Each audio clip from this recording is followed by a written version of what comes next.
Good morning to all. 10th class, lesson number 13. त्रयोदशः पाठः चित्रकाव्यम कंठस्थीकरणार्थम। ये चित्रकाव्यम बोल के कुछ श्लोक है और ये क्या है तो कंठस्थीकरणार्थम, यानी कि आपको ये याद करने के हैं पूरे। अभी देखिए यहाँ चित्र और काव्यम दो शब्द है। काव्यम शब्द का अर्थ होता है कवियों की कृति, जो कुछ भी करते हैं वो, चाहे गद्यात्मक लिखे या पद्यात्मक, उसको काव्य कहते हैं। क्या? काव्यम कवियों की कृति, कवि लोग। कवि मीन्स संस्कृत में दोनों के लिए भी कवि ही कहा जाता है, वो राइटर रहे या पोएट रहे, दोनों के लिए भी कवि ही कहा जाता है। तो उनका जो कुछ कार्य, उनका जो कुछ लिखा नहीं, उसे बोलते काव्यम। और चित्र काव्यम, चित्र का मीनिंग पता है आपको, पिक्चर।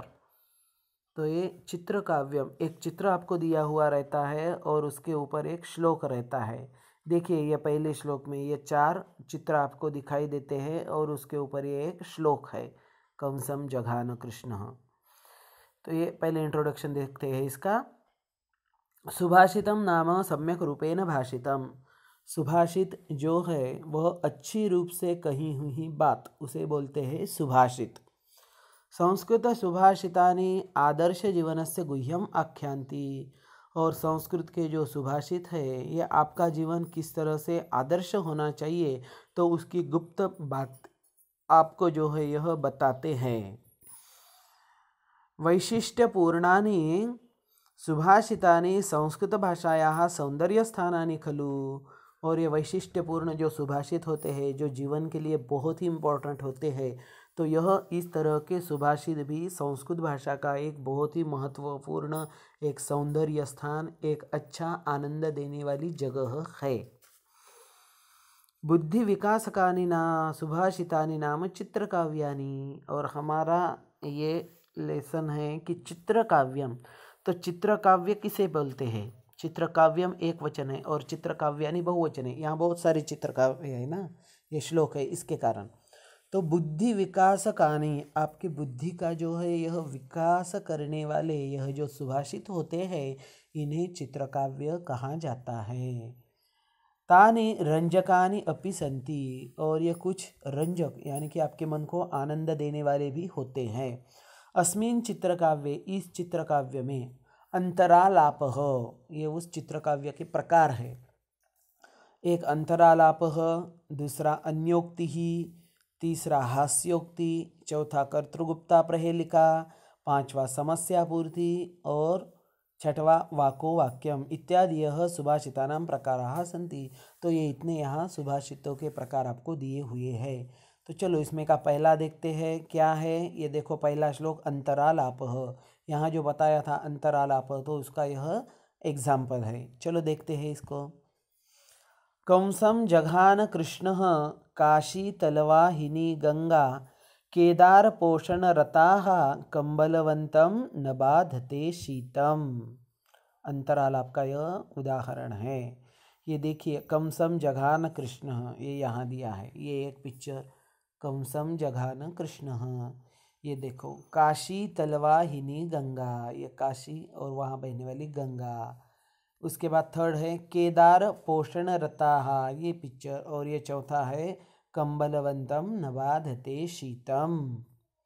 तो देखो इस श्लोक में जो है आपको 4 क्वेश्चन पूछे गए हैं कि कंसम जघान कृष्ण, कृष्ण ने किसको मारा? काशी तलवाहिनी गंगा, शीतल धीरे धीरे से बहने वाली गंगा कहाँ है?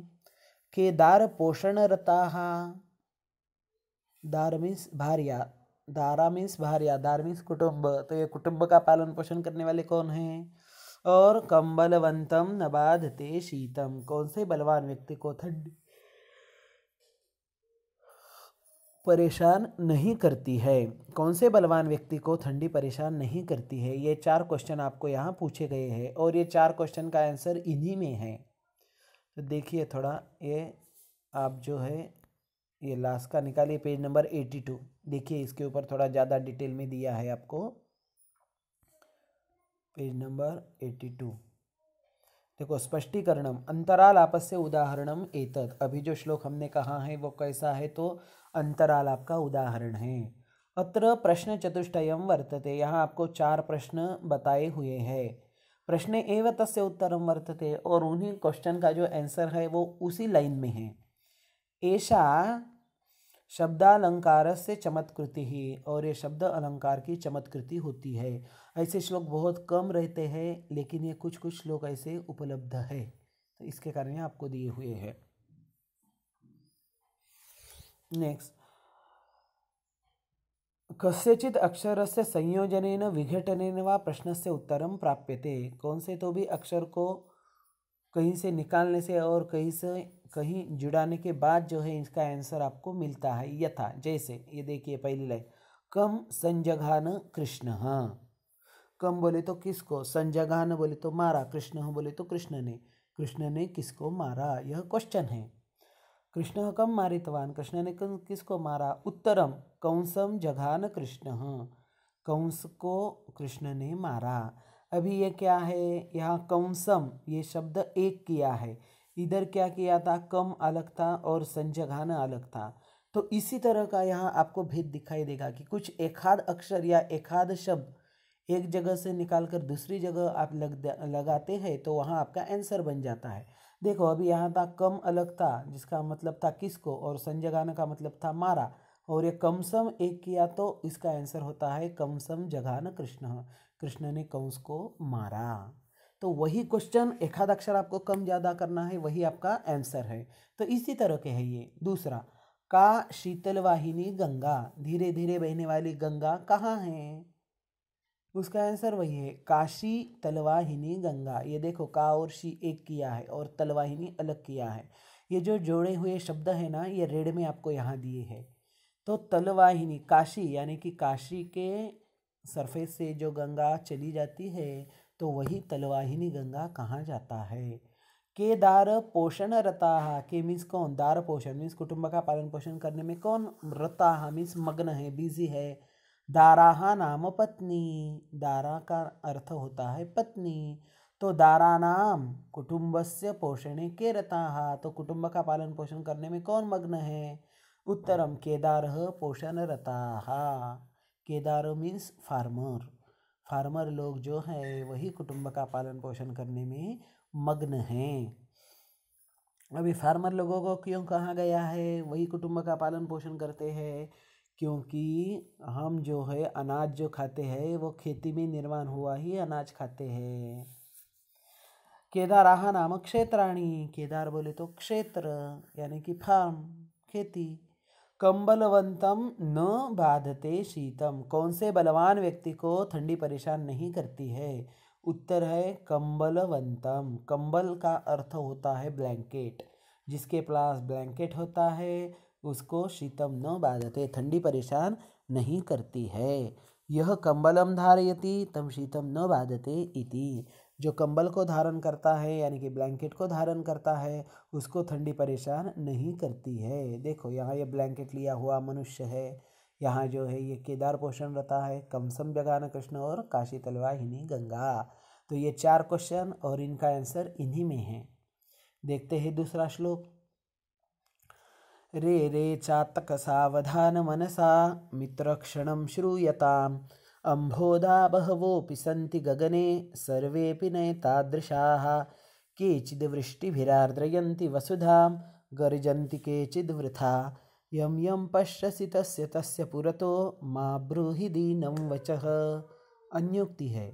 अभी अन्योक्ति किसे कहा जाता है, देखिए स्पष्टीकरण, आपका स्पष्टीकरण ये बहुत इंपॉर्टेंट है, यहाँ पढ़ना। ये देखिए अन्योक्ति काव्य प्रकार से उदाहरणम ये दूसरा श्लोक का स्पष्टीकरण।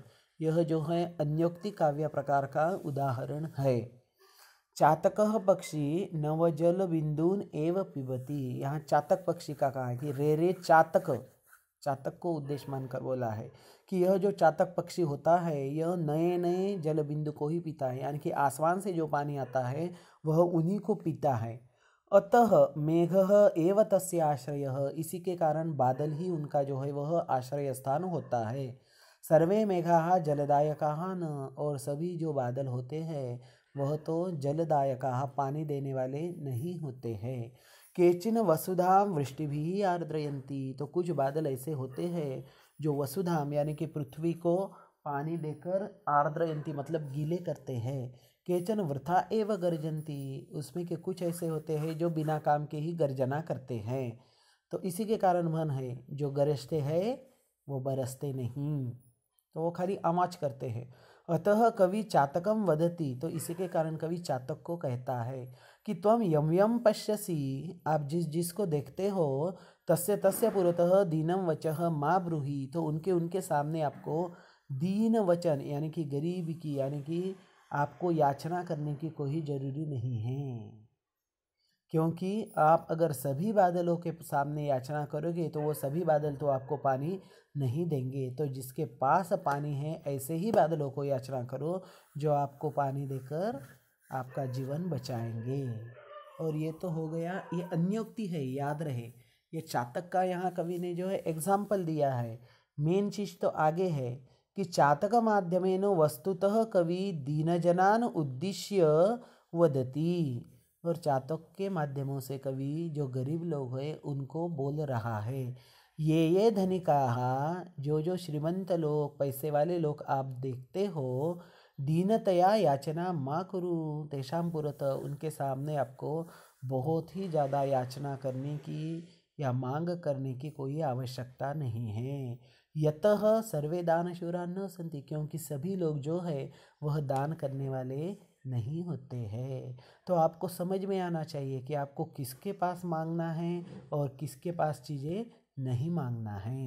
ये देखिए, ये रे रे चातक सावधान मनसा मित्र क्षणम श्रूयताम, हे मित्र हम जो बात बोल रहे हैं वह आप सावधानता से सुने। अम्बोधा बहवोपि सन्ति गगने, आसमान में बहुत सारे बादल हैं लेकिन न सर्वेपि नैतादृशा, आप जिस तरह से सोच रहे हो वह ऐसे नहीं है सभी। केचिद वृष्टि भी आर्द्रयन्ति वसुधाम, उसमें से कुछ बादल ऐसे होते हैं जो वसुधाम यानी कि पृथ्वी को पानी देकर जो है वह गीले कर देते हैं।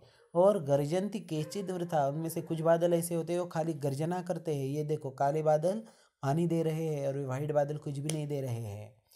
तो यम यम पश्यसि, तो जिसको जिसको आप देखते हो तो तस्य पुरतः, उसके सामने आपको मा ब्रूहि दीनम वचः, आपके वचन आपके वाक्य या आपको गरीब वचन मांगने की कोई आवश्यकता नहीं है, क्योंकि सभी बादल तो पानी देने वाले नहीं हैं।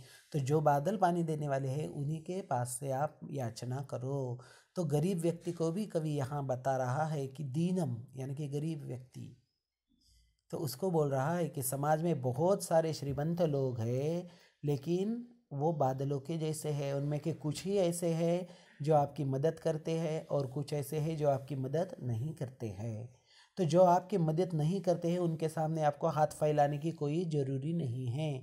तो आप वो दोनों में से चुन लीजिए कि आपको किसके पास जाकर आपकी मांग रखना है। तो देखिए, ये चातक के माध्यम से कवि गरीब लोगों को जो है वह प्रार्थना कर रहा है कि सबके सामने आप अपने वचन मत रखिए। देखिए, ये 2 श्लोक है, ये बहुत ही इम्पोर्टेंट है और थोड़े हार्ड भी है, तो इसके लिए आपको थोड़ा याद करने में भी ये थोड़े हार्ड है। ये दूसरा श्लोक थोड़ा बड़ा है तो वो अच्छी तरह से आप याद करें, और इनमें अगर आपको कुछ डाउट आते हैं तो आप मुझे पूछ सकते हैं, डायरेक्टली कॉल करें। थैंक्स, धन्यवाद।